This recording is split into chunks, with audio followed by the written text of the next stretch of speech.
Pagi itu, Kabut masih enggan pergi dari pasar Uringin Jati ketika aroma telur yang baru digoreng mulai menembus dingin udara, membawa harapan sederhana dari seorang gadis berkerudung bernama Munaroh.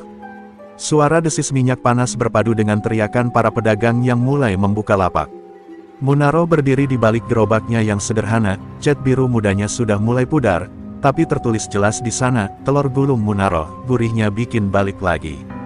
Ia mengaduk telur dengan tangan cekatan, seolah setiap putaran sumpit itu adalah doa agar rezekinya hari itu lancar. Bu Munaroh, 2 gulung ya. Anak saya suka yang pedas, teriak seorang ibu muda dari kejauhan. Munaroh tersenyum ramah, wajahnya bersih dan teduh di balik kerudung krem yang mulai memudar warnanya karena asap minyak. Siap, Bu, pedesnya pakai cinta ya, candanya. Tawa kecil pun tercipta di antara hiruk pikuk pasar, sebuah ketenangan kecil di tengah kekacauan dunia yang lebih besar. Namun di balik senyum itu, Munaroh menyembunyikan sesuatu. Setiap kali ia menatap api yang menari di bawah wajan, bayangan masa lalu menari di bola matanya, bayangan seorang kakek berjubah putih yang menuntunnya di bawah sinar rembulan, mengajarkan langkah-langkah rahasia yang tak pernah boleh ia perlihatkan. Ia menunduk dalam diam, berusaha menenggelamkan ingatan itu di antara aroma telur dan saus tomat. Angin pagi membawa kabar baru, kabar yang tak diinginkan siapapun. Dari ujung pasar terdengar suara gaduh, seseorang menendang gerobak pedagang sayur hingga terbalik. Orang-orang mulai berbisik dengan nada takut, itu Gilang Kobra datang lagi, nama itu seperti racun di telinga para pedagang. Seorang preman bertato ular di lehernya, penguasa pasar, pengambil upeti yang tak segan menghancurkan siapapun yang menolak. Munaroh menatap ke arah keramaian itu. Di kejauhan, terlihat Gilang Kobra melangkah dengan congkak, rokok terselip di bibir, membawa sebatang besi kecil yang selalu ia putar-putar di tangannya. Tatapan matanya seperti pisau, ia menatap setiap pedagang seolah pasar ini adalah kerajaannya. Dan benar, bagi sebagian orang, Gilang memang lebih ditakuti daripada petugas pasar itu sendiri. Ketika Gilang melangkah mendekat ke gerobak Munaroh, suasana mendadak sunyi. Beberapa pedagang pura-pura sibuk, sebagian lain menunduk. Loh, ini yang baru buka usaha ya? Gilang bersuara berat, setengah mengejek.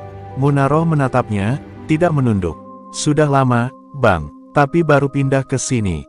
Gilang tersenyum miring. Kalau gitu, harus kenal aturan sini. Semua yang jualan, setor. Paham. Munaroh menarik napas pelan, menatap Gilang tanpa gentar. Maaf, Bang, saya cuma jual telur gulung. Nggak punya banyak. Gilang mendekat, suaranya berubah dingin. Kalau nggak punya, ya cari. Jangan bikin saya naik pitam. Ia menepuk-nepuk gerobak Munaroh, membuat wajan bergetar. Tapi anehnya, setiap tepukan itu, Munaroh tetap diam, hanya menatap kakinya sendiri. Langkah kecilnya bergeser setengah inci. Satu langkah yang seolah tidak berarti. Namun tanah di bawah kakinya bergetar sangat halus, nyaris tak terlihat. Saat Gilang berlalu sambil mengancam akan kembali sore nanti, Munaroh menatap punggungnya dengan mata yang berbeda, bukan mata ketakutan, melainkan mata yang menahan kekuatan besar. Ia menggenggam sumpitnya erat, seperti menggenggam nasib. Di balik gerobak kecil itu, tersembunyi rahasia besar warisan leluhur, ajian tapak sewu, kekuatan 1000 langkah yang hanya akan ia gunakan jika dunia memaksanya melangkah ke arah gelap. Langit siang di pasar Uringin Jati berubah muram seiring langkah-langkah berat Gilang Kobra yang menyusuri lorong-lorong sempit pasar. Matahari belum tinggi, tapi hawa di sekitar lelaki bertato ular itu terasa menyesakkan. Pedagang-pedagang menyingkir, seolah angin dingin menyertai setiap langkahnya. Bau rokok murahan bercampur dengan aroma ikan asin dan minyak goreng basi campuran khas wilayah kekuasaannya. Ia baru saja mendapat laporan tentang penjual telur gulung yang berani menolak setor. Dan bagi Gilang, penolakan adalah penghinaan yang tak boleh dibiarkan. Di tangannya, batang besi kecil berputar dengan suara celing-celing tajam. Suara itu seperti lonceng kematian bagi para pedagang. Mana orangnya? Tanya Gilang pada anak buahnya yang berjalan di belakang. Masih jualan, Bang. Santai aja, nanti sore juga lewat situ, jawab salah satu dari mereka dengan ragu. Gilang berhenti di depan kios kelontong, menatap sekeliling dengan mata tajam. Gue nggak suka ditunda, cewek, cowok, tua, muda, kalau udah ngelawan, nasibnya sama. Suaranya pelan tapi menggigit, seperti racun yang menetes perlahan. Di sisi lain pasar, Munaroh tetap berjualan seperti biasa. Tapi gerakannya lebih tenang dari sebelumnya, terlalu tenang bahkan. Setiap kali menuangkan adonan telur ke minyak panas, wajahnya terlihat datar, seolah pikirannya berada jauh dari hiruk-pikuk pasar. Ia tahu Gilang akan datang. Ia tahu ancaman itu bukan sekadar gertakan. Tapi di dalam dadanya ada sesuatu yang lebih besar dari rasa takut, sebuah tekad yang menunggu waktu untuk menyala. Seorang pedagang tua, Pak Tarmo, menghampirinya dengan wajah cemas. "Roh, kamu ini nekat. Gilang Kobra itu bukan orang biasa.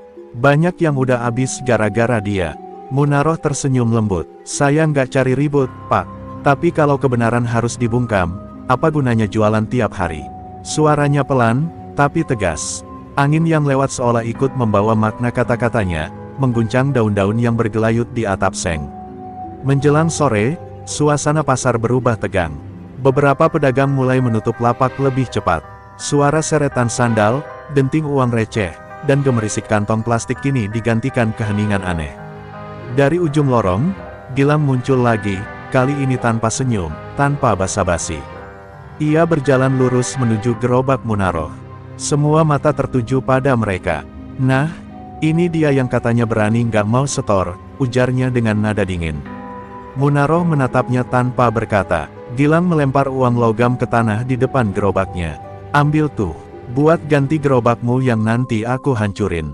Orang-orang terdiam. Beberapa anak kecil yang tadi beli telur gulung buru-buru kabur. Munaroh menatap uang itu, lalu menatap mata Gilang. "Rezeki nggak datang dari ancaman, Bang. Datangnya dari Allah." Suasana mendadak beku. Tiba-tiba Gilang mengangkat besi kecilnya, menghantam ke arah gerobak. Suara logam beradu dengan wajan, memercikkan minyak panas. Seketika Munaroh melangkah mundur satu langkah kecil, tapi penuh tenaga. Angin berhembus aneh, membuat debu pasar berputar di sekitar kakinya. Gilang terpaku sesaat, entah mengapa, tanah di bawahnya terasa bergetar. "Apa-apaan ini?" gumamnya, namun Munaroh tak menyerang. Ia hanya menunduk, menatap tanah dengan mata redup. "Saya sabar, Bang. Tapi jangan paksa saya keluar dari batas saya." Suaranya tenang, tapi bergetar di udara seperti gema yang tak wajar. Gilang menatapnya dengan tatapan bingung bercampur amarah, lalu tertawa keras untuk menutupi ketakutannya sendiri. "Besok, gue balik lagi. Dan kalau masih lihat gerobak ini berdiri, gue bakar." Ia melangkah pergi, meninggalkan pasar yang kembali sunyi, sementara Munaroh menatap langit yang mulai memerah. Di balik tatapannya, api kecil telah menyala, api yang kelak akan menjadi badai. Malam turun perlahan di pasar Uringin Jati. Setelah hiruk-pikuk siang, kini yang tersisa hanyalah sisa-sisa aroma ikan asin, tanah basah, dan asap arang dari pedagang yang belum sempat membereskan dagangannya. Di ujung pasar, sebuah warung kopi reyot masih buka, diterangi lampu bohlam kuning yang berkedip lemah. Di sana duduk Gilang Kobra bersama 3 anak buahnya. Di meja kayu yang penuh noda kopi, mereka tertawa keras, tawa yang terdengar lebih seperti lolongan serigala di tengah sunyi malam. Gilang menyulut rokoknya dengan tangan gemetar sedikit. "Gue nggak habis pikir, bro. Cewek itu, tatapan matanya beda." Ia menghembuskan asap, membentuk kabut putih di udara. Salah satu anak buahnya, Wito, menimpali, "Mungkin dia nggak tahu siapa lo, Bang." Gilang terkekeh pelan. "Tahu atau nggak tahu, besok pagi dia bakal tahu gimana rasanya dilawan sama Gilang Kobra." Ia memukul meja keras-keras, membuat cangkir-cangkir bergetar.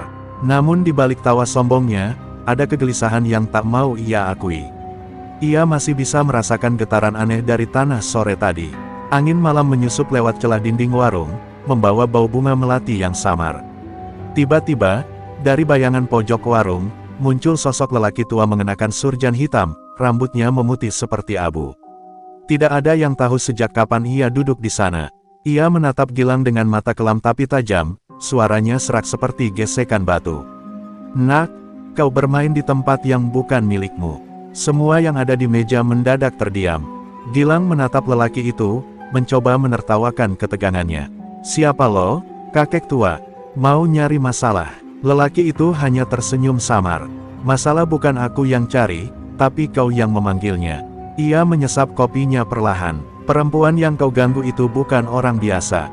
Langkahnya membawa jejak 1000 bayangan. "Kalau kau tak berhenti, tanah ini akan menelan namamu." Kata-katanya seperti mantra yang membuat udara di warung menjadi dingin. Anak buah Gilang saling pandang, wajah mereka mulai pucat. Gilang tertawa keras, berusaha memecah suasana yang menegangkan. "Ah, kakek dukun ya. Gue udah sering dengar orang-orang kayak lo ngomong kayak gitu. Semua sama, cuma omong kosong." Tapi tawanya terdengar kering, seperti mencoba menipu ketakutan yang mulai menyusup ke dalam dadanya. Lelaki tua itu menatapnya lagi, kali ini dengan sorot mata yang menusuk jauh ke dalam batin. "Kau pikir keberanian itu tanpa batas? Setiap langkah yang salah, akan dibayar dengan 1000 napas." Petir menyambar di kejauhan, mengguncang kaca jendela warung. Lampu berkedip 2 kali, lalu padam sejenak sebelum menyala lagi. Tapi saat cahaya kembali, lelaki tua itu sudah tidak ada. Hanya tersisa cangkir kopi yang masih mengepul, dan bau dupa samar yang terbawa angin. Gilang terpaku, matanya mencari sosok itu, tapi hanya ada bayangan sendiri di dinding. "Bang, tadi beneran ada orang di situ, kan?" tanya Wito dengan suara lirih. Gilang menatap cangkir itu, dan entah kenapa, dadanya terasa sesak. Ia berdiri, menyambar jaketnya, dan keluar dari warung tanpa bicara. Langkahnya berat, tapi penuh amarah yang ditahan. Hujan rintik mulai turun, membasahi jalanan tanah. Di antara gemuruh langit, Gilang berbisik pelan pada dirinya sendiri. Nggak ada yang bisa ngancam Gilang Kobra, apalagi cuma cewek penjual telur. Tapi kata-kata itu terdengar hampa di telinganya sendiri. Di saat yang sama, jauh di sudut pasar yang sudah gelap, Munaro menatap langit dari balik tirai plastik gerobaknya. Ia merasakan sesuatu di udara, hawa aneh, seperti bisikan masa lalu yang berusaha memanggil. Ia tahu malam ini bukan malam biasa. Hatinya bergetar, seperti tanah yang mulai mengingat langkah-langkah leluhur yang dulu pernah mengguncang dunia. Di ujung bibirnya, terucap doa pelan, nyaris tak terdengar, "Gusti, jaga aku dari kegelapan yang datang." Dan dari kejauhan, suara petir menjawab, seolah semesta sudah menyiapkan panggung bagi bentrokan dua kekuatan yang sebentar lagi akan saling menelan. Subuh datang dengan wajah muram. Kabut turun lebih tebal dari biasanya, menutupi lorong-lorong pasar seperti kain kafan raksasa. Burung-burung enggan bernyanyi, dan udara terasa berat, seolah sedang menahan sesuatu yang akan pecah. Munaro tiba lebih pagi dari biasanya, membawa kantong adonan dan botol saus dalam keranjang kecil. Tapi ketika langkahnya mencapai sudut pasar tempat gerobaknya biasa berdiri, tubuhnya membeku. Di sana, di antara sisa-sisa arang hitam dan bau minyak terbakar, hanya tersisa kerangka besi gerobak yang hangus.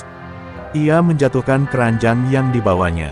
Botol saus pecah, menumpahkan cairan merah ke tanah, warnanya seperti darah yang mengalir dari luka yang tak tampak. Matanya gemetar, menatap sisa papan yang terbakar. Di salah satu sisinya masih terbaca samar tulisan, "Telur gulung Munaro," huruf-huruf yang kini meleleh dan hangus.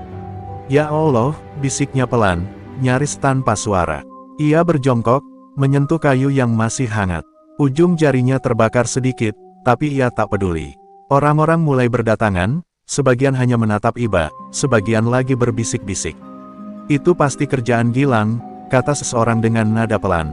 Kasihan Munaro, baru juga mulai. Tapi tak ada yang berani mendekat lebih dari 2 langkah. Mereka tahu, menolong berarti menantang. Dan menantang Gilang Kobra sama dengan menggali liang kubur sendiri. Hujan rintik turun perlahan, membasahi rambut Munaro yang keluar dari kerudungnya. Air matanya menetes bersamaan dengan hujan, menyatu di tanah hitam bekas bara. Ia menunduk dalam diam, hingga bahunya bergetar. Tapi di balik tangis itu, bukan hanya kesedihan yang tumbuh, ada kemarahan, ada panggilan yang ia coba abaikan sejak lama. Ia menatap tanah, dan untuk sesaat, dunia sekitarnya seolah berhenti bernafas. Dalam hening itu, suara samar terdengar, suara yang datang entah dari bumi atau dari dalam jiwanya sendiri. Suara seorang lelaki tua, dalam, tenang, dan berwibawa, "Cucu kakek, sudah waktunya." Munaro menegakkan kepala, menatap sekeliling dengan mata melebar. Tak ada siapapun, tapi tanah di bawahnya bergetar halus, seperti menanggapi panggilan itu. Ia menatap kedua telapak kakinya, dan ingatan masa kecilnya tiba-tiba menyeruak. Malam di bawah sinar rembulan, di mana kakeknya mengajarinya mengatur napas, melangkah perlahan, dan mengucap mantra tapak sewu.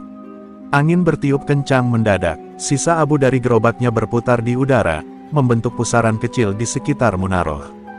Orang-orang yang masih melihat dari kejauhan berlari ketakutan, mengira badai kecil itu kutukan. Namun Munaro hanya berdiri di tengahnya, matanya menatap lurus ke depan. Di wajahnya masih ada air mata, tapi senyumnya perlahan tumbuh, bukan senyum bahagia, tapi senyum seseorang yang baru saja menerima takdirnya. Ia berlutut di depan sisa gerobaknya, meraup abu dengan kedua tangannya. "Kalau ini jalanmu, saya terima," bisiknya. "Tapi izinkan saya menegakkan keadilanmu di tempat yang kau saksikan ini." Suara petir menyambar di kejauhan, keras dan menggetarkan dada. Cahaya kilat menerpa wajah Munaro yang kini terlihat berbeda, tenang, tapi berbahaya. Ketika hujan berhenti, tak ada lagi yang tersisa di tempat itu selain abu yang mulai dingin. Namun tanah yang diinjak Munaro kini menyimpan bekas tapak kecil yang membara samar, seperti bara yang belum padam. Tapak itu berdenyut perlahan, seakan hidup, seakan menunggu langkah berikutnya. Dan di kejauhan, di dalam warung kopi yang remang, Gilam Kobra tersentak dari tidurnya, tanpa tahu mengapa dadanya tiba-tiba sesak, seperti ada sesuatu yang sedang bangkit dari dalam bumi, memanggil namanya dengan suara yang tak manusiawi. Hujan malam itu membawa Munaro ke dalam ingatan yang telah lama ia kubur. Di antara sisa abu gerobaknya, bayangan masa kecilnya muncul jelas, seolah waktu memanggilnya kembali ke desa kecil di lereng Gunung Lawu. Di sanalah, di tengah kabut dan aroma tanah basah, ia dibesarkan oleh kakeknya, Kiranudipa, seorang pertapa tua yang dikenal masyarakat sekitar sebagai penjaga ilmu tapak sewu, ilmu langkah seribu, ilmu warisan para leluhur yang hanya boleh dipegang oleh mereka yang berhati bersih. Malam itu, Munaro kecil, usia 8 tahun, mengenakan kain lusuh dan kerudung kecil, berdiri di tengah lapangan bambu di belakang rumah. "Dengar baik-baik, Nduk," suara kakeknya berat tapi lembut, "tapak sewu bukan tentang menghancurkan. Ini tentang menjaga. Satu langkahmu bisa menumbuhkan, tapi juga bisa memusnahkan." Munaro kecil menatap kaki telanjangnya di tanah lembab, kebingungan tapi patuh. Ia mengikuti setiap gerakan kakeknya, langkah maju, napas diatur, mata menatap tanah seolah berbicara dengannya. Kiranudipa menepuk tanah 3 kali. Setiap tepukan menimbulkan getaran halus, membuat daun-daun di sekitar mereka bergoyang. "Dengar bumi, Nduk, dia bukan benda mati. Dia mendengar langkahmu, dan jika kau melangkah dengan hati marah, bumi akan ikut marah bersamamu." Munaro menelan ludah. "Kalau aku takut, Mbah." Kakeknya tersenyum, keriput di wajahnya bergerak lembut. "Takut itu baik. Takut membuatmu ingat Tuhan. Tapi jangan biarkan takut menjadi alasan untuk tidak menegakkan kebenaran." Bertahun-tahun, Munaro belajar dalam diam. Sementara anak-anak lain berlari di sawah, ia berjalan perlahan di jalan batu, menghitung langkahnya hingga 1000 setiap malam di bawah cahaya bulan. Kadang kakinya berdarah, kadang napasnya hampir habis, tapi Kiranudipa selalu menemaninya dengan doa. Di akhir latihan, kakeknya selalu berucap, "Tapak sewu sejati bukan di kaki, tapi di hati. Barang siapa bisa menjaga hatinya, bumi akan tunduk padanya." Suatu malam, sebelum ajal menjemput, Kiranudipa memanggil Munaro ke kamarnya. Suaranya lirih tapi tajam. "Nduk, kalau nanti dunia menjadi gelap, dan orang-orang menginjak yang lemah, ingatlah, kekuatan bukan untuk membalas. Kekuatan itu untuk menuntun." Ia meraih tangan cucunya, menempelkan ke dada Munaro. "Ajian ini sudah ada di sini. Tak perlu mantra panjang, tak perlu darah. Kau cukup melangkah, dan bumi akan tahu siapa yang memintanya bergerak." Munaro menangis malam itu, memeluk tubuh renta kakeknya yang perlahan dingin. Di luar, angin bertiup kencang, membawa bau dupa dan suara gemerisik daun bambu. Sejak saat itu, ia berjanji tidak akan pernah menggunakan tapak sewu, kecuali jika kebenaran benar-benar diinjak. Ia pergi ke kota, meninggalkan desa, mencoba hidup sederhana, menjual telur gulung agar tetap bisa menafkahi diri tanpa harus menjejak bumi dengan amarah. Kini, berdiri di antara sisa gerobak yang hangus, ingatan itu terasa hidup kembali. Suara kakeknya bergema di kepala, seperti hembusan angin yang keluar dari dalam bumi sendiri.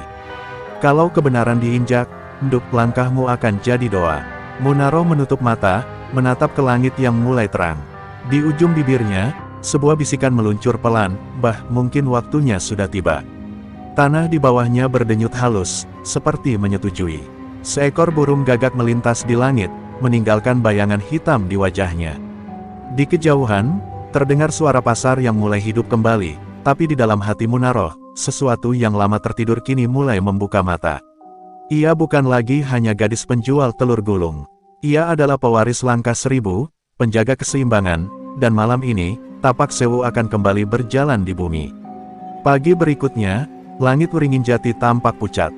Sisa hujan semalam masih menetes dari atap seng kios-kios, menciptakan simfoni kecil yang seolah menandai babak baru kehidupan pasar itu. Di sudut di mana dulu gerobak Munaroh hangus menjadi abu, kini berdiri gerobak baru, sederhana, tapi bersih dan kokoh. Tak ada yang tahu siapa yang membantu membangunnya. Orang-orang hanya melihat Munaroh datang sebelum fajar, membawa papan bekas, kaleng cat, dan sebuah keteguhan di matanya yang belum pernah mereka lihat sebelumnya. Munaroh memegang kuas kecil, mengecat ulang tulisan di papan gerobaknya. Huruf demi huruf ia buat dengan tangan bergetar tapi mantap, telur gulung Munaroh, rezeki dari langkah yang halal. Di bawah huruf terakhir, ia menggambar pola halus berbentuk tapak kaki kecil, hampir tak terlihat, kecuali bagi mereka yang peka terhadap hal-hal gaib. Ketika ia selesai, angin tiba-tiba bertiup pelan, membuat helaian kerudungnya berkibar lembut. Ia tersenyum samar, seolah tahu kakeknya sedang memperhatikannya dari alam lain. Saat pasar mulai ramai, pandangan orang-orang tertuju padanya. Beberapa berbisik kagum, sebagian takut. Dia balik lagi, ucap seorang ibu penjual sayur, padahal semalam katanya dibakar sama Gilang. Munaroh hanya tersenyum pada setiap tatapan, melayani pembeli pertama dengan sabar. Tak ada amarah, tak ada dendam yang tampak di wajahnya, hanya ketenangan yang aneh, seperti air tenang di dasar jurang dalam. Tapi bagi yang memperhatikan dengan saksama, setiap langkah kecilnya di sekitar gerobak meninggalkan getaran halus di tanah, seolah bumi sendiri menghormatinya. Menjelang siang, pasar kembali hiruk-pikuk. Anak-anak kecil berlarian membeli telur gulung, pedagang sayur berteriak menawarkan dagangan, dan burung-burung gereja turun mencari remah nasi. Namun di antara keriuhan itu, Munaroh tahu ketenangan ini hanya sementara. Ia bisa merasakan hawa gelap yang masih tertinggal di sudut-sudut pasar, seperti bayangan yang menunggu waktu untuk muncul.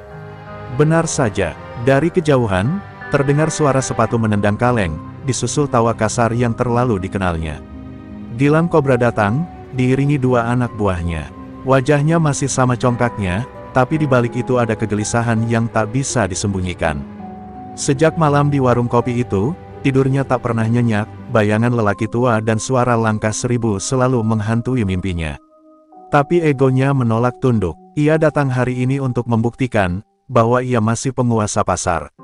"Wah, balik juga kau, Munaroh," katanya lantang, menghampiri gerobak yang kini tampak baru. "Cepat amat bangun lagi, siapa yang bantu?" "Tuyul," tawa kasar pecah di antara anak buahnya. Munaroh menatapnya pelan, tidak dengan amarah, tapi dengan tatapan yang membuat Gilang merinding tanpa tahu sebabnya. "Yang bantu saya cuma doa, Bang," jawabnya lembut. "Doa dari yang dizalimi," katanya cepat naik ke langit. Suasana pasar mendadak senyap, bahkan pedagang yang tadinya sibuk, kini menahan napas. Gilang tersenyum sinis, tapi matanya tak mampu menatap lama. "Mulutmu makin berani, ya," katanya pelan. "Jangan kira dengan gerobak baru kau bisa sembunyi dari gue." Ia melangkah satu langkah lebih dekat. Tapi aneh, setiap kali kakinya menyentuh tanah, ia merasa ada sesuatu yang menolak. Seperti bumi yang menolak diinjak olehnya. Ia mengerutkan kening, lalu mundur setengah langkah tanpa sadar. Munaroh tidak bergeming. Ia menatap tanah di antara mereka, lalu menatap Gilang dengan tatapan yang sejuk tapi menusuk. "Saya nggak mau melawan, Bang. Tapi kalau Bang Gilang terus memaksa, mungkin bukan saya yang marah, tapi bumi yang Bang injak ini." Angin berembus pelan, membuat debu berputar di antara mereka seperti pusaran kecil. Orang-orang di sekitar mulai merinding. Gilang terdiam sejenak lalu tertawa keras untuk menutupi ketakutannya. "Dasar perempuan gila," katanya, berbalik pergi. Tapi dalam dadanya, jantungnya berdetak tak karuan. Ketika langkahnya menjauh, Munaroh menatap punggung Gilang dengan mata yang penuh doa. "Gusti, kalau memang ini waktunya, tunjukkan jalanmu. Jangan biarkan amarah menguasai langkahku." Di bawah gerobak barunya, tanah bergetar halus sekali, seolah menyimpan janji. Tapak Sewu telah bangkit, tapi belum berjalan.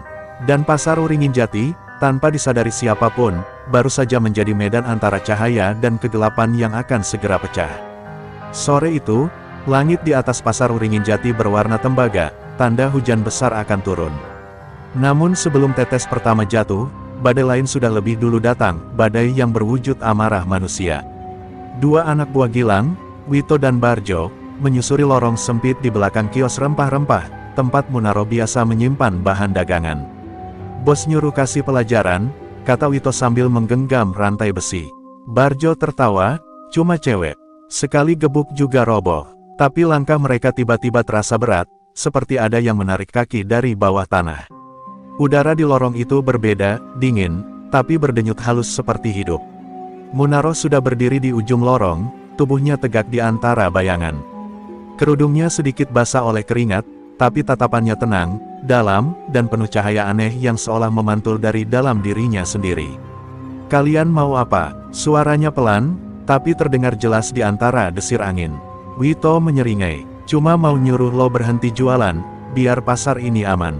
Munaro menatap mereka sejenak, lalu menunduk, memejamkan mata. "Saya sudah bilang, jangan paksa saya keluar dari sabar saya." Mereka tertawa keras. Barjo mengayunkan rantainya, menghantam ke arah Munaro. Tapi saat rantai itu hampir menyentuh, tubuhnya berhenti di udara, seperti tertahan sesuatu yang tak terlihat.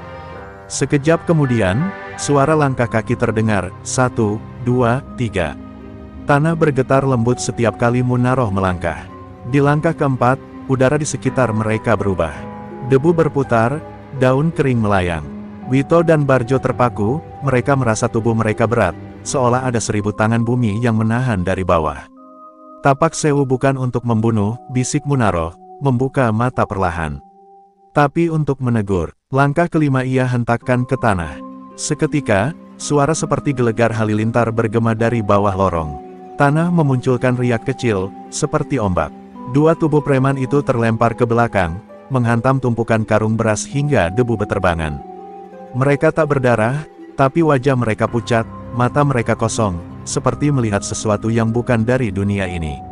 Hening merayap setelahnya, suara pasar di kejauhan seolah menghilang. Munaro berdiri di tengah lorong dengan napas teratur, menatap dua orang yang kini tersungkur tak berdaya. "Kalian masih bisa pulang," katanya lembut. "Tapi sampaikan pada Bang Gilang, jangan biarkan langkahnya menjejak lebih jauh." Karena bumi sudah mulai mendengarnya. Ia berbalik, meninggalkan mereka yang masih gemetar ketakutan, tidak percaya pada apa yang baru saja terjadi. Ketika Munaro keluar dari lorong itu, langit benar-benar pecah. Hujan deras turun, menyapu pasar dengan suara bergemuruh.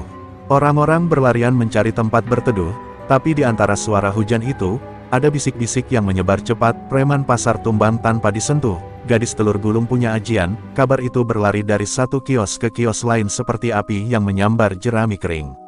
Nama Munaro kini tidak hanya dikenal, ia mulai ditakuti. Sementara itu, di warung kopi ujung pasar, Gilang mendengar kabar itu dari salah satu anak buahnya yang ketakutan. "Bang, dia nggak nyentuh, tapi tanahnya kayak hidup, Bang." Gilang menatap dengan mata merah menyala, tapi di balik amarahnya ada bayangan ketakutan yang tak bisa ia enyahkan. Ia memukul meja keras-keras. "Besok, gue sendiri yang turun tangan," katanya, suara seraknya tenggelam di antara deru hujan. Tapi di sudut matanya, sekelebat bayangan ular hitam melintas, bayangan dari ajian lama yang selama ini ia simpan. Berbisik di telinganya, "Kau tak akan menang dengan langkah biasa, saatnya bangkitkan kegelapanmu, Gilang Kobra." Malam itu, Munaro berdoa di musala kecil pasar. Air hujan menetes dari atap seng di atas kepalanya. Ia menatap tangannya, yang bergetar pelan, lalu menatap tanah yang basah di bawah sajadah. "Bah, saya udah langgar janji," bisiknya lirih.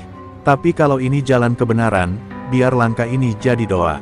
Di luar, petir menyambar, menerangi wajahnya sekejap, wajah seorang perempuan yang bukan lagi hanya penjual telur gulung, tapi penjaga keseimbangan yang telah dibangkitkan oleh bumi sendiri.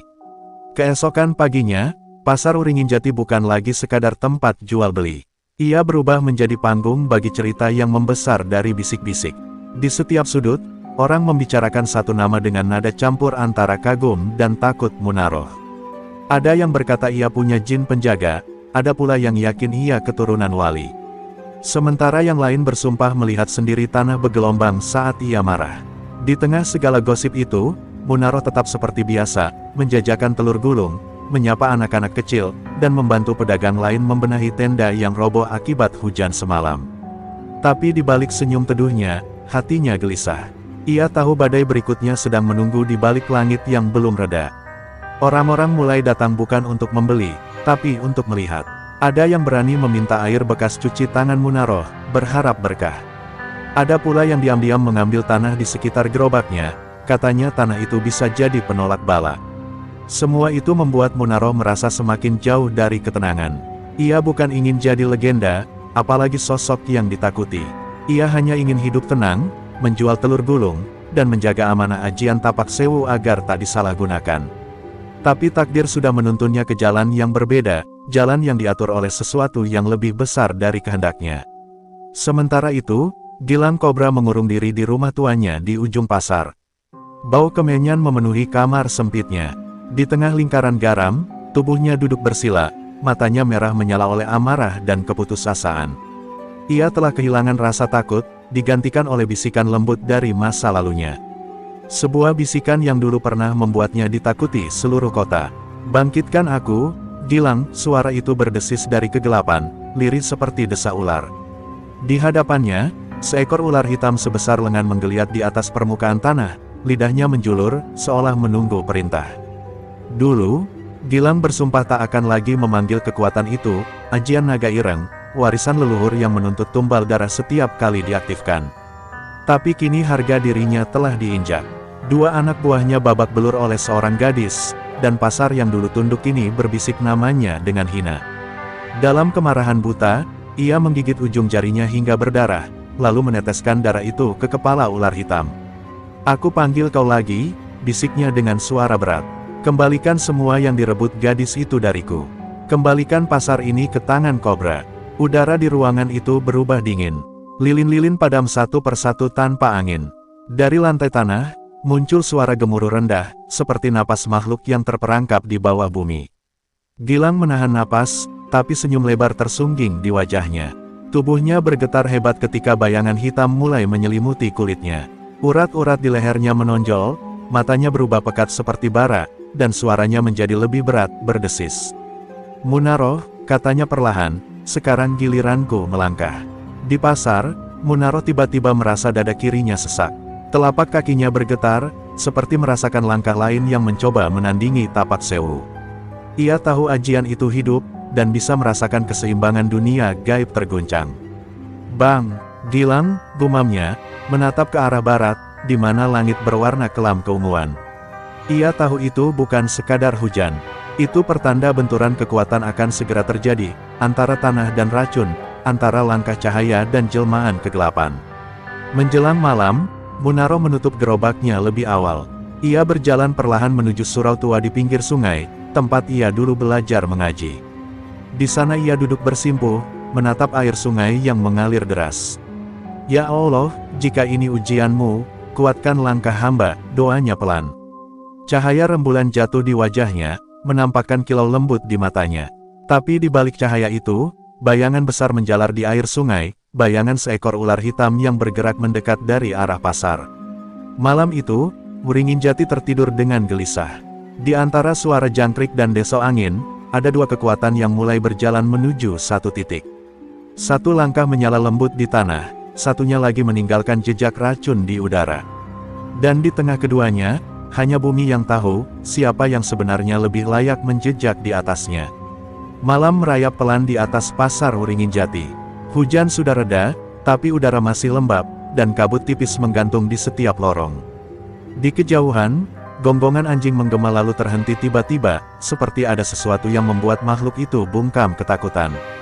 Dari arah barat, langit tampak berwarna ungu pekat, dan kilatan petir sesekali membelahnya tanpa suara. Di tengah keheningan itu, muncullah sosok Gilang Kobra. Wajahnya bukan lagi wajah manusia biasa. Matanya merah seperti bara, kulitnya tampak berkilau hitam kehijauan, dan di belakang punggungnya melingkar bayangan ular raksasa, ajian naga ireng yang telah bangkit dari tidur panjangnya. Langkahnya menimbulkan suara mendesis, seperti gesekan kulit ular dengan batu. Orang-orang yang masih terjaga di pasar bersembunyi di balik pintu, menutup mulut agar tak bersuara. "Kobra datang," bisik mereka ngeri. Tak ada yang berani keluar. Bayangan gelap itu melintas di antara kios-kios, membuat lampu-lampu Petromax bergetar dan padam satu persatu. Udara menjadi berat, bau tanah bercampur dengan aroma besi dan darah. Gilang berhenti di depan gerobak telur gulung Munaroh yang tertutup kain biru, lalu menendangnya keras hingga terbalik. "Keluar kau, Munaroh!" Suaranya menggema panjang, memantul di setiap dinding pasar yang kosong. Tak lama kemudian, dari ujung lorong, langkah pelan terdengar. Munaroh muncul dalam balutan kerudung putih yang basah oleh embun malam. Tatapannya tidak penuh amarah, tapi juga tidak gentar. Di tangan kirinya tergenggam tasbih kayu peninggalan kakeknya. "Bang Gilang," katanya lirih, "kenapa harus sejauh ini?" Gilang tertawa panjang, suaranya melengking seperti suara dua makhluk bersamaan. "Kau yang memulai, kau mempermalukan kobra di hadapan pasar ini. Sekarang kau akan tahu rasanya diinjak oleh langkah kegelapan." Angin tiba-tiba berputar, bayangan ular di belakang Gilang terangkat, mengeluarkan suara desis yang panjang. Dari tanah muncul riak hitam yang menyebar, merambat cepat seperti racun. Munaroh menatap tanah itu dengan tenang, lalu menunduk. Ia merasakan bumi memanggilnya, seperti seorang ibu yang meminta anaknya untuk melindungi rumah. Ia menghela napas, lalu menjejakkan kaki pelan ke tanah. Seketika cahaya lembut berwarna keemasan menyebar dari telapak kakinya, menelan kegelapan yang menjalar. Dua kekuatan itu bertemu, cahaya dan racun, saling menekan di permukaan tanah yang bergetar hebat. "Tapak Sewu," bisik Munaroh, memejamkan mata. Dalam keheningan itu, langkah-langkah bergema dari segala arah, ratusan, ribuan, seperti pasukan yang tak terlihat. Suara tanah yang pecah, udara yang bergetar, semuanya bergabung menjadi harmoni yang membuat pasar Uringin Jati bergetar. Gilang berteriak, "Kau pikir langkah-langkahmu bisa melawan naga?" Lalu dari punggungnya, bayangan ular itu melesat, membuka rahang besar berisi asap hitam. Tapi sebelum sempat mendekat, bumi di bawahnya terbelah. Dari retakan itu muncul kilau cahaya putih yang melesat ke udara, menabrak bayangan naga hingga hancur berhamburan menjadi kabut. Namun kekuatan naga ireng tidak semudah itu hilang.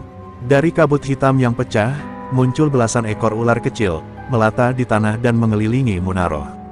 Mereka menjerit seperti bayi, menggeliat dengan suara mendesis yang menusuk telinga. Munaroh mundur satu langkah, tapi tanah di bawahnya langsung memunculkan tapak bercahaya, menolak ular-ular itu mendekat. Ia mengangkat wajah ke langit, matanya berkilat. "Aku tak akan melawan manusia, tapi aku akan menolak kejahatan," serunya. Dengan hentakan kedua kakinya, cahaya tapak Sewu menyala terang, dan seluruh ular kecil itu meledak menjadi abu, terbawa angin malam. Gilang terpental, jatuh berlutut. Matanya terbuka lebar, menatap tangan yang mulai retak seperti batu terbakar. "Tidak, ini belum berakhir," desisnya. Tapi tubuhnya terus bergetar, bayangan naga di punggungnya memudar, seperti disedot kembali ke bumi. Munaroh berjalan mendekat, wajahnya tenang. "Bang Gilang, ajian bukan untuk menguasai. Ia untuk menjaga. Kau sudah lupa pada tanah yang dulu memberimu makan." Gilang menatapnya dengan mata berkaca, antara marah dan takut. Lalu, dengan satu desah panjang, tubuhnya tumbang, tak sadarkan diri di atas tanah yang mulai tenang kembali. Pasar Uringin Jati hening untuk beberapa lama.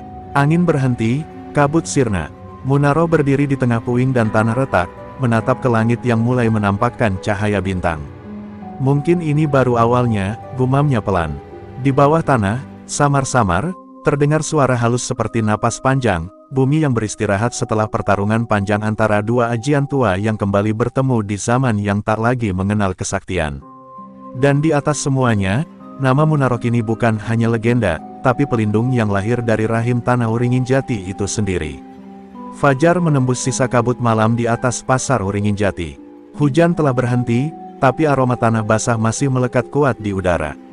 Di tengah-tengah lapangan pasar yang hancur separuh, Munaroh berdiri diam memandangi tanah yang retak akibat pertarungan semalam. Burung-burung enggan turun, seolah masih takut pada sisa energi yang tersisa di sana. Di tempat Gilang jatuh, kini hanya tersisa bekas tanah hangus melingkar, seperti luka yang ditinggalkan oleh petir. Munaroh berlutut, menyentuh tanah itu perlahan. Seketika, hawa dingin merayap ke tangannya. Ia menarik napas pendek. "Masih ada sisa kegelapan," gumamnya. Pasar mulai bangun perlahan, orang-orang keluar satu persatu dari rumah mereka. Mereka menatap Munaroh dengan campuran rasa kagum, takut, dan ragu. Tak ada yang berani mendekat. Salah satu pedagang tua hanya berbisik, dia penyelamat, tapi juga pembawa tanda. Munaroh mendengar kata itu, dan dadanya terasa sesak. Ia tak ingin jadi sosok yang menakutkan, tapi cahaya yang ia bawa selalu diikuti bayangan. Ia berdiri, melangkah pelan ke arah surau untuk berwudu. Namun setiap langkahnya, tanah di bawah kakinya masih bergetar halus, tanda tapak Sewu belum benar-benar tenang. Di tempat lain, di rumah tua di ujung pasar, tubuh Gilang terbaring lemah di atas tikar pandan. Beberapa warga menemukan dia pagi itu, napasnya masih ada tapi tipis, dan kulitnya pucat seperti kapur. Di dadanya ada bekas hitam melingkar, mirip sisik yang membakar. Saat salah satu warga mencoba menyentuh, Gilang menggeliat dan berbisik pelan, "Ular, belum pergi," lalu pingsan lagi. Warga ketakutan, mereka tak berani menyentuh lebih lanjut. Akhirnya, seorang dukun tua dipanggil dari kampung sebelah untuk memeriksa. Setelah beberapa saat memejamkan mata, dukun itu berkata lirih, kegelapan di tubuhnya bukan miliknya lagi. Ia jadi wadahnya. Sore itu, langit mendung kembali. Munaroh duduk di depan surau, menggenggam tasbih kayu kakeknya. Setiap butiran ia putar dengan doa, tapi jari-jarinya terasa berat, seperti ada sesuatu yang menahan. Dalam batinnya, ia mendengar bisikan samar, bukan suara manusia, tapi gema dari tanah di bawah pasar. "Langkahmu belum selesai, Munaroh. Kegelapan belum dikubur." Ia berakar, dadanya bergetar, dan matanya perlahan menatap ke arah barat, tempat rumah Gilang berdiri. Ia tahu sesuatu di sana belum tuntas.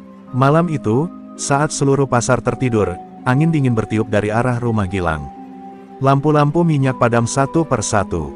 Dari balik jendela, warga melihat bayangan hitam menjalar di sepanjang dinding seperti kabut yang hidup. Di tengahnya, terdengar desis panjang, suara ular yang tak lagi berasal dari dunia ini. Di dalam rumah, Gilang menggeliat, matanya terbuka tiba-tiba. Tapi kini pupilnya berbentuk celah vertikal, berkilau hijau gelap. "Aku masih di sini," bisik suara itu dari tenggorokannya. Bukan suara manusia lagi, tapi perpaduan antara makhluk dan manusia. Munaroh terbangun seketika di surau. Ia merasakan bumi bergetar di bawah sajadah. "Astagfirullah," desahnya. Ia tahu, ini bukan lagi pertarungan antara dirinya dan Gilang, tapi antara ajian lama yang belum ingin dilupakan dengan bumi yang menolak dikuasai. Ia berdiri, mengenakan kerudung, lalu berjalan keluar menuju arah barat. Langkahnya ringan, tapi setiap hentakan kakinya meninggalkan cahaya redup di tanah yang basah. "Kalau memang harus kubersihkan, biarlah malam ini jadi saksi," bisiknya. Sementara itu, di rumah Gilang, bayangan ular hitam menembus genteng, menari-nari di udara seperti kabut pekat yang hidup. Dukun tua yang berjaga di luar rumah segera menancapkan tongkat kayunya ke tanah dan berteriak membaca mantra, tapi suaranya tertelan oleh desis panjang dari dalam rumah. Tiba-tiba, pintu rumah terbuka dengan keras, dan dari dalam, keluar sosok Gilang dengan mata hijau menyala, tubuhnya separuh manusia, separuh bayangan. Cahaya tak akan memadamkan racun, suaranya menggema dua lapis. Orang-orang menjerit dan berlarian. Di kejauhan, Munaroh mendengar jeritan itu. Ia menatap ke arah rumah Gilang, lalu menunduk, memejamkan mata. "Bumi, bimbing langkahku lagi," ucapnya. Suara langkah-langkah halus mulai terdengar lagi dari segala arah, tapak Sewu bersiap. Kali ini bukan untuk menegur, tapi untuk menyelamatkan dunia kecil yang disebut Wringin Jati dari dendam yang belum usai. Dan malam itu, bumi kembali bersiap menyaksikan ketika cahaya dan racun sekali lagi akan bertemu, tapi kali ini, dengan nyawa sebagai taruhannya. Angin malam menggulung pelan dari arah barat, membawa hawa dingin dan bau besi yang menusuk. Langit di atas pasar Wringin Jati berubah merah gelap, seolah terbakar dari dalam awan. Di kejauhan, kilat berkelebat tanpa suara, menyingkap sesosok bayangan hitam besar yang melata di atas atap rumah-rumah. Gilang Kobra telah kehilangan sisi manusianya. Ular hitam raksasa itu menyatu dengan tubuhnya, dan dari kulitnya memancar semburat hijau beracun. Ia melangkah di atas genteng dengan desis panjang yang membuat kaca-kaca bergetar. "Munaroh," suaranya bergema berat, dua lapis, memecah keheningan. "Kau pikir bisa memenjarakan kegelapan? Aku adalah kegelapan itu." Dari arah timur pasar, Munaroh muncul dengan langkah tenang. Kerudung putihnya berkibar di terpa angin, dan di sekeliling kakinya, tanah berkilau lembut setiap kali ia melangkah. Udara di sekitar tubuhnya bergetar halus, memancarkan aroma tanah basah dan wangi kayu gaharu. Ia berhenti di tengah lapangan pasar, di tempat pertempuran dulu terjadi. Wajahnya tampak pucat tapi matanya mantap, tak ada ketakutan, hanya kepasrahan yang menyala dengan keyakinan. "Bang Gilang," suaranya bergetar tapi tegas, "aku nggak mau bertarung lagi. Aku mau menolongmu, sebelum racun itu memakan jiwamu seluruhnya." Tapi Gilang tak mendengar, nafasnya berubah menjadi desis panjang, dan dari tubuhnya, semburan kabut hijau pekat keluar, menyelimuti seluruh pasar. Kayu kios lapuk langsung menghitam, genteng meleleh perlahan seperti lilin. Orang-orang yang bersembunyi di jauh sana menjerit ketakutan, melihat asap itu menelan setiap sudut Wringin Jati. Munaro menunduk, meletakkan tangannya di tanah. "Bumi, tolong aku lagi, seperti dulu kau menolong Mbah," bisiknya lirih. Saat telapak tangannya menyentuh tanah, suara gemuruh pelan terdengar dari dalam bumi, seperti ribuan langkah kecil yang bergerak mendekat. Tapak Sewu menjawab panggilan tuannya. Tanah di sekitar Munaro mulai bergetar. Retakan halus menyebar, memunculkan cahaya keemasan dari dalamnya. Dari setiap celah, muncul bayangan langkah-langkah bercahaya, tak berbentuk manusia, tapi berirama, berjalan serentak dalam pola yang teratur. "Langkah para penjaga," gumam Munaro. Dan dalam sekejap, tanah memancarkan cahaya putih yang menembus kabut racun. Gilang meraung, tubuhnya berputar di udara, bayangan ular di belakangnya melingkar, mencoba menelan cahaya itu. Namun setiap kali racun menyentuh tanah, ia mendesis terbakar. Gilang menjerit, setengah manusia, setengah ular, matanya merah menyala. "Kau pikir doa bisa melawan darah? Aku sudah bukan manusia, Munaro." Ia menghantam tanah dengan tangannya, dan dari bawah bumi, muncul semburan lumpur hitam yang panas, menerjang ke arah Munaro seperti ombak raksasa. Tapi sebelum gelombang itu mencapai, Munaro melangkah maju, 1 langkah, 2 langkah, 3, setiap langkahnya meninggalkan kilau cahaya yang memecah gelombang itu menjadi serpihan uap. Di langkah ke-7, bumi bergemuruh keras, dan cahaya menyembur ke langit seperti matahari terbit di tengah malam. Untuk sesaat, waktu seolah berhenti. Suara pasar, suara angin, bahkan suara hujan di kejauhan, semuanya lenyap. Munaro berdiri di hadapan Gilang, dengan tangan terangkat ke dada. "Bang Gilang, kembalilah. Kau bukan musuhku. Kau cuma manusia yang tersesat dalam amarahnya sendiri." Dalam cahaya itu, sekelebat wajah Gilang yang dulu, sebelum menjadi preman, tampak samar. Wajah muda yang lelah tapi masih manusiawi. Ular di punggungnya mengerang, mencoba bertahan, tapi cahaya tapak Sewu makin menyala, menghanguskan setiap racun yang menempel pada jiwanya. Raungan terakhir Gilang mengguncang pasar. Ular hitam di tubuhnya meledak menjadi debu, terbawa angin malam, meninggalkan aroma tanah basah dan logam. Tubuh Gilang jatuh berlutut, lalu rebah di hadapan Munaro. Napasnya tersengal, tapi untuk pertama kalinya dalam bertahun-tahun, matanya kembali bening. "Aku kalah ya, Nduk," katanya lirih. Munaro menatapnya dengan mata berkaca. "Bukan kalah, Bang, cuma pulang." Ia menutup mata Gilang dengan ujung kerudungnya, lalu berdoa pelan. Di sekeliling mereka, angin berhembus lembut, seolah bumi sendiri sedang mengucapkan selamat jalan pada anak yang akhirnya kembali ke tanahnya. Ketika fajar tiba, pasar Wringin Jati sunyi. Tak ada lagi racun, tak ada lagi kabut. Hanya tanah yang lembab, retak-retak, dan di tengahnya berdiri Munaro. Wajahnya menatap langit. Di bawah kakinya, tapak-tapak bercahaya itu perlahan lenyap, kembali ke dalam bumi. Ia tahu, tapak Sewu tak lagi hanya jadi ajian, tapi sudah menjadi bagian dari dirinya, bagian dari doa yang akan selalu hidup di tanah yang ia cintai. Di kejauhan, ayam jantan berkokok, menandai pagi baru. Dan di hati Munaro, hanya satu kalimat terukir, langkah bukan untuk menghancurkan, tapi untuk menjaga. Pagi, di Wringin Jati tiba dengan keheningan yang tidak biasa. Kabut masih bergelayut di antara kios-kios yang hangus sebagian, dan udara masih menyimpan aroma tanah yang baru saja disucikan. Pasar yang semula porak-poranda kini tampak sepi, hanya suara burung gereja yang berani bernyanyi di atas genteng.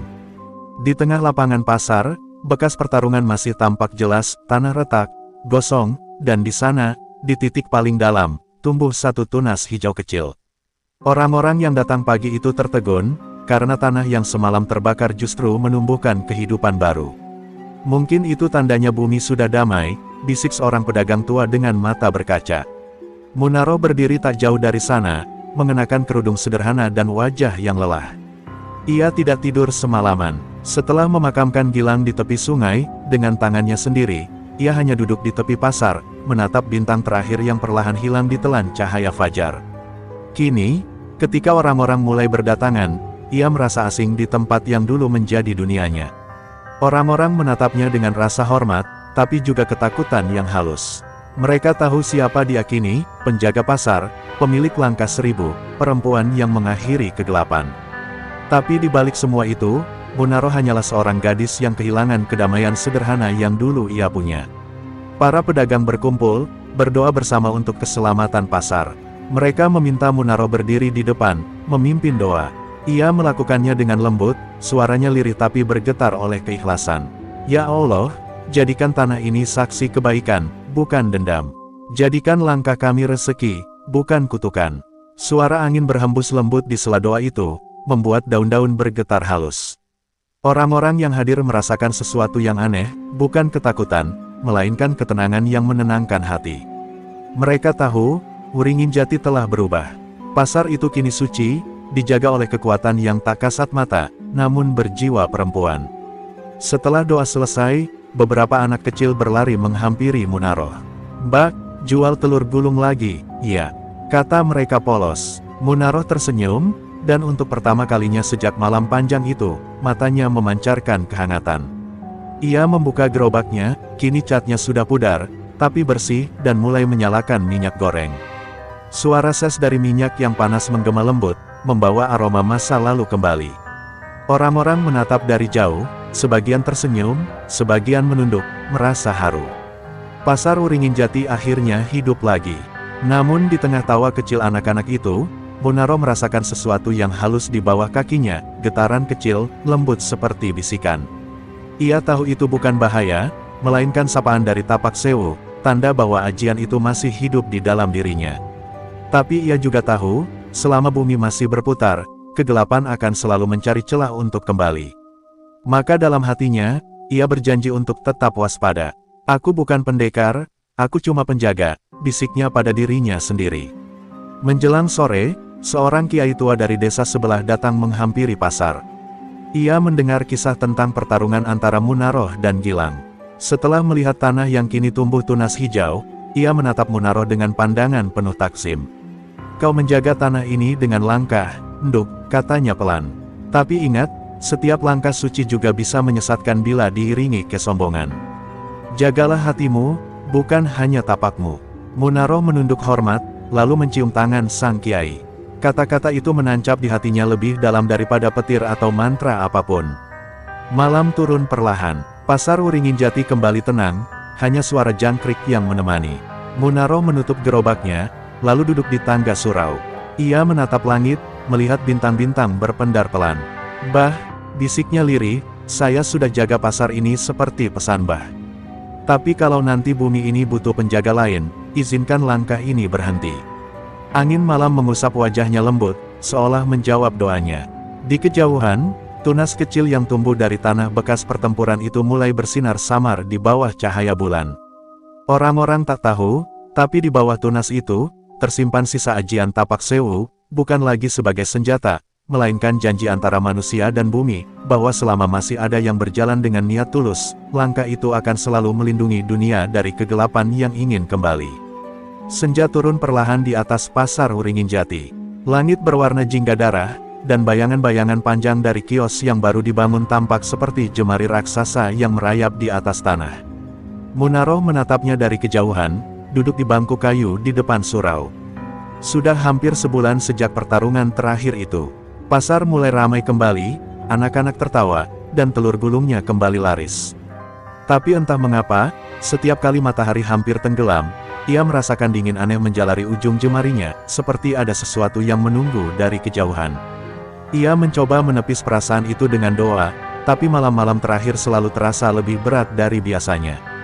Suatu sore, saat Munaro sedang menutup lapaknya, datang seorang laki-laki tua berjalan terlatih. Ia mengenakan jubah hitam panjang, wajahnya tertutup kerudung abu-abu, dan tongkat kayu di tangannya tampak penuh ukiran aneh.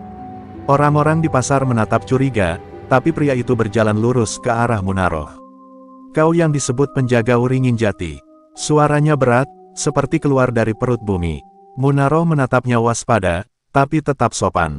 "Saya cuma pedagang, Pak." Lelaki itu tersenyum tipis. "Pedagang tak mungkin mengusir bayangan ular raksasa. Kau punya sesuatu dalam dirimu, Nduk, sesuatu yang bukan milik dunia ini." Munaroh membeku. Hawa di sekitar mereka berubah dingin. Daun-daun kering yang berjatuhan berhenti di udara seolah waktu menahan napas. Pria itu menatapnya dengan mata kelabu, dalam seperti kabut. "Ajian Tapak Sewu, aku mengenalnya. Aku yang menuliskannya dulu untuk mbahmu, sebelum ia memutuskan menyembunyikan bagian tergelap dari ilmu itu."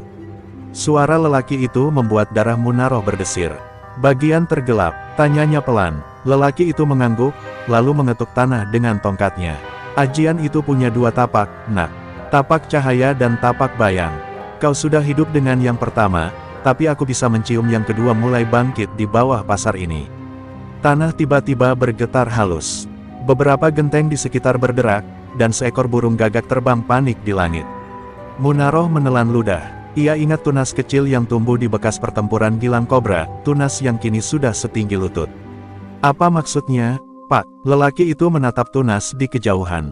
"Itu bukan sekadar tumbuhan, itu sisa energi yang menampung keseimbangan ajianmu. Kalau akar tunas itu mencapai sumber air tanah, bayangan Tapak Sewu akan bangkit, bukan untuk melindungi, tapi untuk menelan." Munaroh terdiam, matanya menatap tunas itu yang tampak berkilau lembut di bawah cahaya senja. Ia teringat kata-kata Kiai tua, "Jagalah hatimu, bukan hanya tapakmu." Sekarang ia mulai paham, ajian Tapak Sewu bukan sekadar ilmu, ia hidup, bernapas, dan bisa berubah sesuai isi hati pemiliknya. Jika hatinya tergelincir, jika kesombongan atau amarah tumbuh di dalam dirinya, maka ajian itu akan menciptakan bayangannya sendiri, menelan terang yang tersisa. "Lalu apa yang harus saya lakukan?" tanyanya dengan suara gemetar. Lelaki itu menghela napas panjang, pandangannya sayu. "Kau harus pergi ke selatan. Di bawah hutan kering Gunung Kidul, ada sumur tua tempat mbahmu dulu memeteraikan sisi gelap ajian itu. Sebelum tunas itu berakar ke dalam bumi, kau harus menutup sumur itu lagi." Jika tidak, ia tak melanjutkan, tapi tatapan matanya cukup untuk membuat bulu kuduk Munaroh berdiri. Dalam hening itu, angin berhembus pelan, membawa aroma laut yang asin dan getir. Ketika malam turun, lelaki tua itu sudah menghilang, seolah lenyap bersama kabut. Munaroh berdiri di depan tunas itu, memandangi daun-daunnya yang bergetar lembut. Cahaya bulan jatuh di wajahnya yang sendu. Ia tahu, perjalanannya belum selesai. Mungkin, ini bukan lagi tentang melindungi pasar, tapi melindungi seluruh bumi dari bayangan yang lahir dari langkahnya sendiri. Ia menggenggam kerudungnya erat, menatap langit dengan mata yang berkilat dalam kesunyian. "Kalau ini ujianmu, ya Allah, biarkan langkahku tak gentar." Di kejauhan, di batas selatan, petir menyambar tanpa suara. Laut bergejolak, dan angin membawa bisikan tua dari masa lalu, suara mbahnya yang samar, "Setiap langkah punya bayangan, Nduk." Dan bayangan itu, kini mulai berjalan sendiri. Langit di atas selatan berwarna kelabu kelam, seolah bumi sedang menahan napas. Munaroh berjalan menyusuri jalan tanah yang sepi, meninggalkan pasar Wringin Jati di belakangnya. Di punggungnya, hanya ada tas kecil berisi pakaian ganti, segenggam telur asin, dan sehelai surat doa dari Kiai Mahfud. Di setiap langkahnya, debu beterbangan lembut, tapi sesekali tanah bergetar pelan, tanda bahwa Tapak Sewu di dalam dirinya sedang bergejolak. Ia mencoba menenangkan hatinya dengan zikir, tapi di sela-sela setiap bisikan doa, ia mendengar gema samar, langkah-langkah lain yang mengikuti di belakangnya, tak terlihat tapi nyata. Ketika matahari tenggelam, Munaroh sampai di perbatasan hutan Gunung Kidul. Di sana, pepohonan menjulang seperti gerbang batu purba, dan udara berubah dingin menusuk. Ia menyalakan obor kecil, berjalan pelan di antara batang-batang pohon kering yang mencuat seperti tulang raksasa.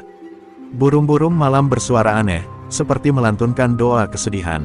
Di tengah perjalanan, ia menemukan papan kayu tua bertuliskan aksara Jawa kuno, "Sing melebu, kudu suci atin." Yang masuk, harus suci hatinya. Munaroh menarik napas dalam-dalam. Ia tahu, tempat yang ia tuju bukan tempat biasa. Langkahnya akhirnya berhenti di sebuah dataran rendah, di mana tanah membentuk lingkaran raksasa. Di tengahnya, Tampak sebuah sumur tua tanpa pelindung, dikelilingi batu-batu berlumut. Dari dalam sumur itu keluar hawa dingin, dan kabut tipis menari-nari di atas permukaannya. Munaroh mendekat perlahan. Saat menatap ke bawah, ia tidak melihat air, hanya kegelapan yang berputar seperti pusaran arwah. Ia merasa tubuhnya bergetar. Suara lirih bergema dari dalam sumur, seperti ratusan bisikan kecil memanggil namanya, "Munaroh, tapakmu belum selesai berjalan." Suara itu membuat darahnya berdesir. Ia menutup telinganya, tapi bisikan itu justru muncul dari dalam dada. Tiba-tiba, tanah di sekitar sumur bergetar keras. Dari bawah, muncul kabut hitam pekat, membentuk siluet langkah-langkah bercahaya gelap, seperti bayangan dari tapak sewu itu sendiri.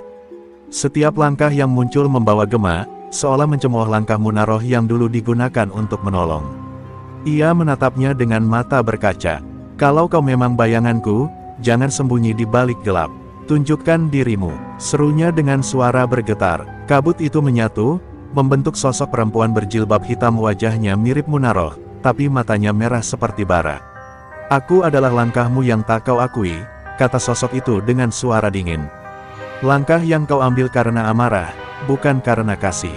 Setiap kali kau membenci kejahatan, aku tumbuh di hatimu. Dan kini, waktuku berjalan sendiri." Munaroh terpaku, suaranya gemetar. "Aku tidak pernah ingin membenci, aku hanya ingin melindungi." Bayangan itu tertawa pelan. "Itulah dusta yang paling halus, Munaroh. Kadang, melindungi hanyalah bentuk halus dari ingin berkuasa." Dalam sekejap, bayangan itu melangkah maju, dan bumi di bawah Munaroh pecah. Ia terlempar ke belakang, terhempas ke tanah berlumut. Tapak sewu di dalam dirinya menyala, bukan dengan cahaya putih, tapi jingga kemerahan, beradu dengan aura gelap yang keluar dari bayangannya. Obornya padam, tapi sumur itu kini memancarkan cahaya kehitaman yang menelan udara. Di sela kekacauan itu, Munaroh menatap langit yang diselimuti awan hitam. "Ya Allah," bisiknya lirih, "kalau ini ujianku, jangan biarkan langkahku tersesat oleh bayangan sendiri." Ia berdiri kembali, menegakkan tubuhnya dengan sisa tenaga. Cahaya di sekelilingnya berubah, putih dan hitam berputar, beradu seperti dua arus sungai yang saling menelan. Tanah bergetar makin keras, dan dari dalam sumur muncul suara gemuruh seperti ribuan langkah kaki menari bersamaan. Munaroh menutup matanya, menyatukan kedua telapak tangannya ke dada, lalu melangkah. Setiap langkahnya kini berat, tapi mantap. Ia tahu, untuk menutup sumur tapak bayang, ia harus menapaki kembali semua langkah yang pernah ia buat, bukan dengan kekuatan, tapi dengan ketulusan. Langkah pertama membakar bayangan kebencian. Langkah kedua memadamkan amarah. Langkah ketiga menenangkan rasa bersalah. Hingga langkah ketujuh, cahaya putih kembali menyelimuti tubuhnya. Sosok bayangan hitam itu menjerit, tubuhnya retak seperti kaca yang dihantam cahaya. "Kau tidak bisa menghapusku, Munaroh. Aku akan selalu jadi bagian dari langkahmu," teriaknya. Munaroh membuka mata, menatapnya dengan tenang. "Aku tahu, tapi mulai sekarang, aku tak akan lagi berjalan sendiri." Dengan langkah terakhir, ia melompat ke arah sumur, menutupnya dengan cahaya dari tapak sewu. Ledakan cahaya besar memecah hutan. Kabut hitam tersedot ke dalam sumur, lalu lenyap. Tanah berhenti bergetar. Munaroh berlutut, tubuhnya lemah, tapi wajahnya damai. Di belakangnya, cahaya fajar mulai muncul dari balik pepohonan, tanda bahwa malam akhirnya menyerah pada cahaya. Ia menatap sumur yang kini tertutup sempurna, lalu tersenyum tipis. "Langkahku kini utuh," bisiknya.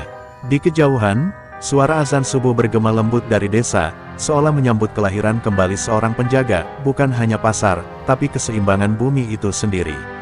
Kabut pagi menyelimuti jalan berbatu menuju Ringinjati.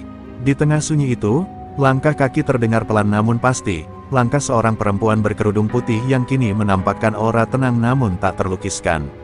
Itulah Munaroh, yang baru kembali dari selatan setelah menutup sumur tapak bayang. Wajahnya pucat tapi teduh, matanya dalam, seolah memantulkan dua dunia, terang dan gelap yang kini berdamai dalam dirinya.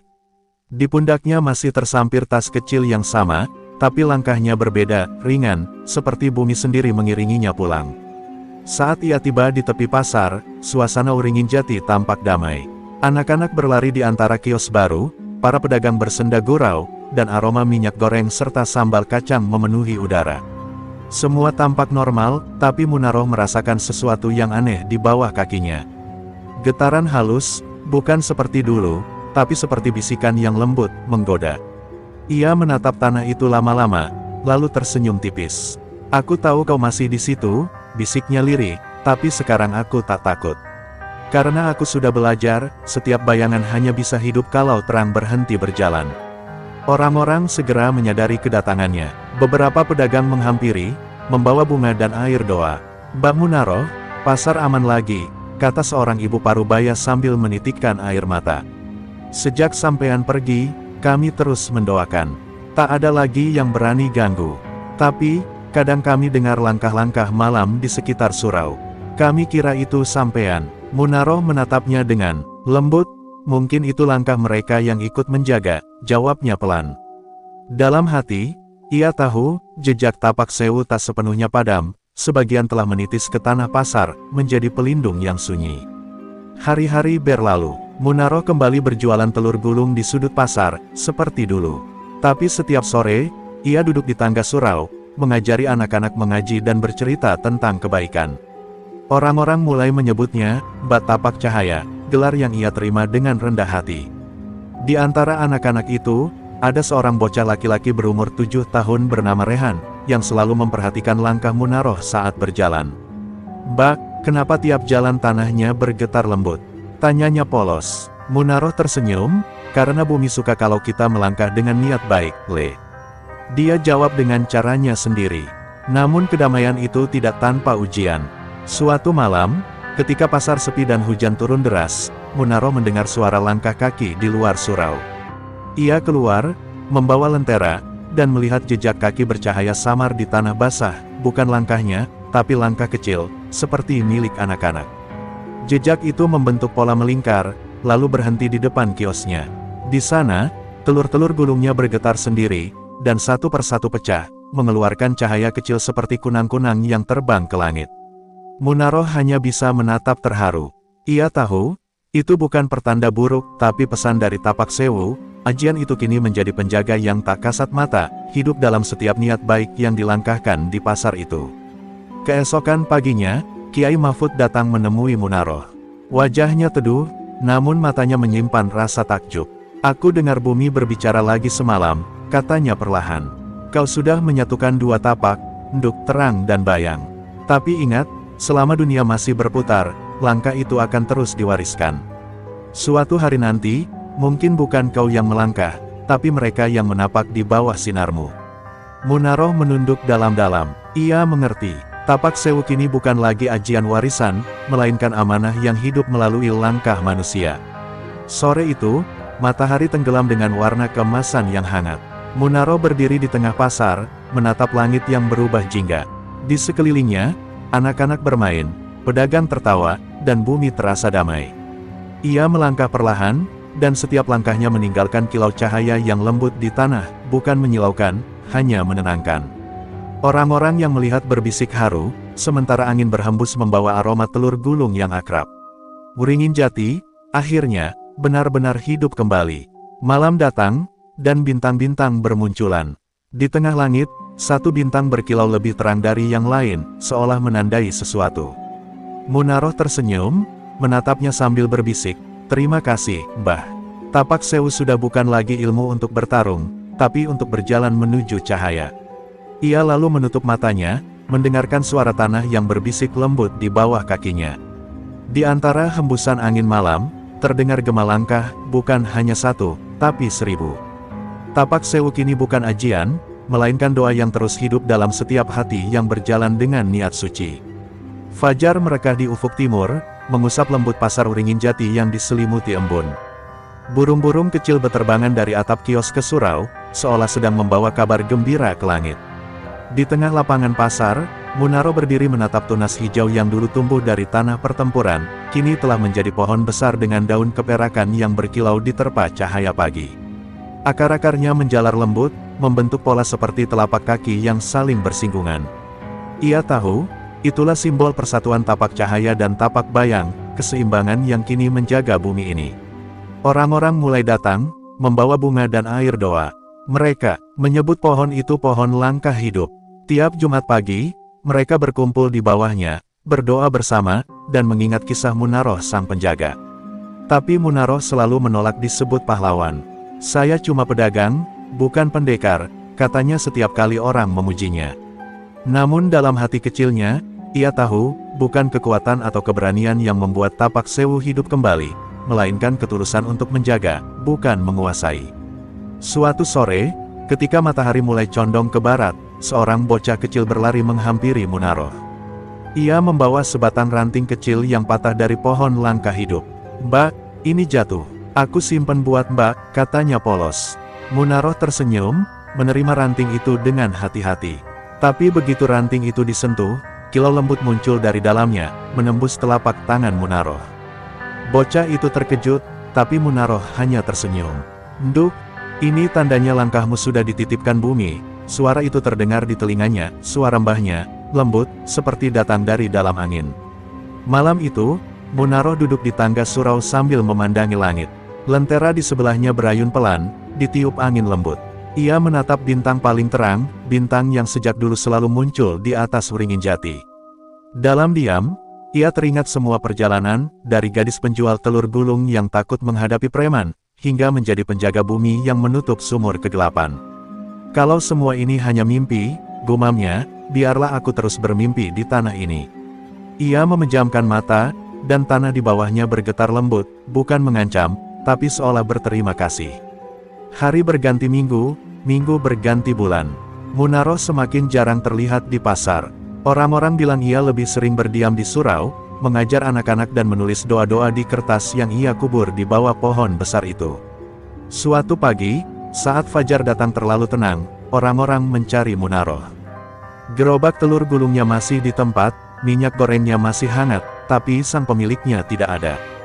Di depan surau, hanya ada jejak kaki kecil yang bersinar samar, dua pasang langkah, satu besar dan satu kecil, berjalan menuju arah matahari terbit. Hari itu, Wringin Jati berduka, tapi bukan dengan air mata. Orang-orang percaya Munaroh telah kembali ke tanah, menjadi bagian dari doa yang selama ini ia jaga. Pohon besar di tengah pasar semakin tinggi, dan tiap kali angin berhembus, daun-daunnya bergemerisik seperti langkah kaki yang berjalan bersama angin. Anak-anak yang belajar mengaji di surau mengatakan, kadang mereka mendengar suara lembut perempuan yang mengajarkan mereka arti langkah yang tulus. Mereka memanggil suara itu, Mbak Munaroh dari bumi. Tahun demi tahun berlalu, pasar Wringin Jati kini telah modern, tapi di tengah-tengahnya masih berdiri pohon besar itu, tak pernah ditebang, tak pernah layu. Di bawahnya ada batu bertuliskan, "Langkah bukan untuk menginjak, tapi untuk menjaga." Setiap pengunjung yang lewat selalu berhenti sejenak, menunduk, dan merasakan getaran halus dari tanah.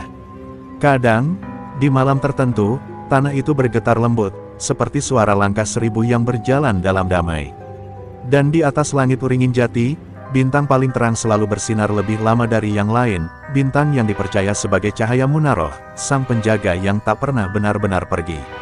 Sebab Tapak Sewu kini bukan lagi ajian, melainkan kehidupan itu sendiri. Selama manusia masih melangkah dengan niat baik, Tapak abadi akan terus hidup di bumi, di doa, dan di setiap hati yang memilih berjalan menuju cahaya.